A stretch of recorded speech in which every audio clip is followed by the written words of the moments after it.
Why are some recruiters really afraid to tell you what company they're working with? My name is Joel Lalji, and I've been in recruitment for coming up to a decade.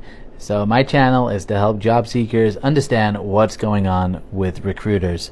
Have you ever received a message from a recruiter where they tell you they've got a great opportunity and then you ask the company and they're not willing to tell you? Why does this happen?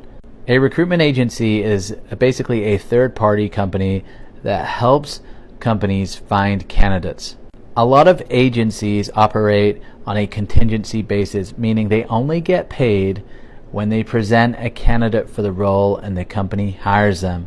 So if a recruiter reaches out to you and they say, hey, I'm working with Apple, and then you go, wow, Apple's interested in me, and then you go apply for that job at Apple, the recruiter will likely not get paid if you get the job.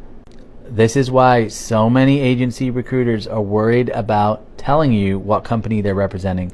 They are worried that you're going to go behind their back and apply directly, and they might lose out on their commission.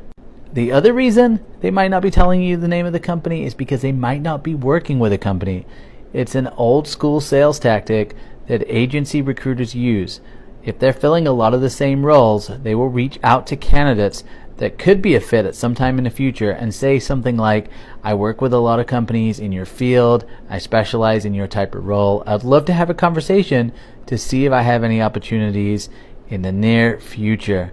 This is how they build up a candidate pipeline. So when a client comes to them and says, I need a software engineer, then they have 5 software engineers ready to go.